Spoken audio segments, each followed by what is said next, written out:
കുറേ പ്രവൃത്തി എടുത്തിട്ടുണ്ട്. അപ്പോൾ അതിനുവേണ്ടിയുള്ള കോഴ്സുകൾ ധാരാളമായിട്ട് തിരുവനന്തപുരത്ത് തന്നെ നടക്കുന്നുണ്ട്. ഞങ്ങളൊരു വർഷം മുമ്പ് ഒരു 100-ലധികം ആളുകളെ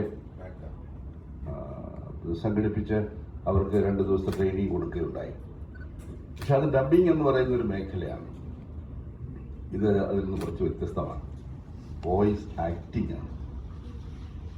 ഭരതമുനി നാട്യശാസ്ത്രത്തിൽ ചതുർവിധ അഭിനയ ഉപാധികളെ കുറിച്ച് സംസാരിക്കുന്നുണ്ട്, വിശദമായി ചർച്ച ചെയ്യുന്നുണ്ട്.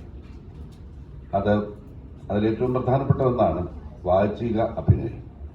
വാചിക അഭിനയം തന്നെയാണ് ഇതിൻ്റെ 4 അഭിനയ ഉപാധികളിൽ ഒന്നാണ്. ഏറ്റവും പ്രധാനപ്പെട്ടതും വാചിക അഭിനയം തന്നെയാണ്.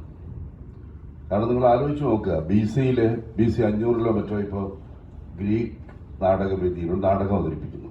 മൈക്കെന്ന് പറയുന്ന സാധനമൊന്നുമില്ല. സിറ്റി സ്റ്റേറ്റ്സ് ആണ്. 10,000-ലധികം വരുന്ന ഓഡിയൻസാണ്.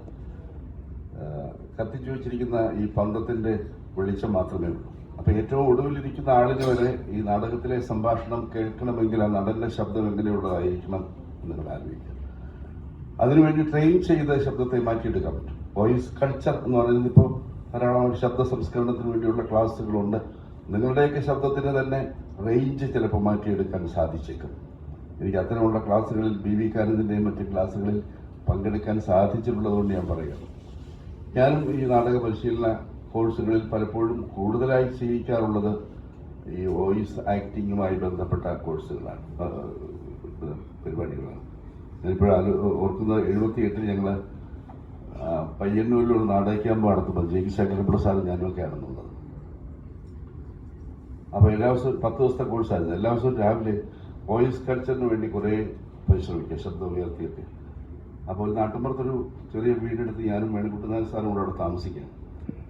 അവിടെ പരിചയമില്ലാത്ത രാവിലെ ശബ്ദം കേട്ട് പരിസരത്തുള്ള ആളുകളൊക്കെ എഴുന്നേറ്റ് ഇതെന്താണ് എന്നിങ്ങനെ അന്വേഷിച്ച് ബഹളം ഉണ്ടാക്കി. അപ്പോഴാണ് ഒരു നാടക പരിശീലന പരിപാടിയാണെന്ന്. അങ്ങനെ ഒരുപാട് നമ്മൾ ചെയ്തിട്ടുണ്ട്. ഞാൻ ശബ്ദത്തിൻ്റെ ഒരു പ്രാധാന്യത്തെക്കുറിച്ച് പറയുന്നത്, ഇപ്പോൾ 85-ൽ ലങ്കാലക്ഷ്മി എന്ന് പറയുന്ന നാടകം തിരുവനന്തപുരത്ത് ഞങ്ങൾ അവതരിപ്പിക്കുന്നു. അതിൽ പ്രധാനപ്പെട്ട വേഷം, രാവണന്റെ വേഷം ചെയ്തത് ഭരത് മുരളിയാണ്.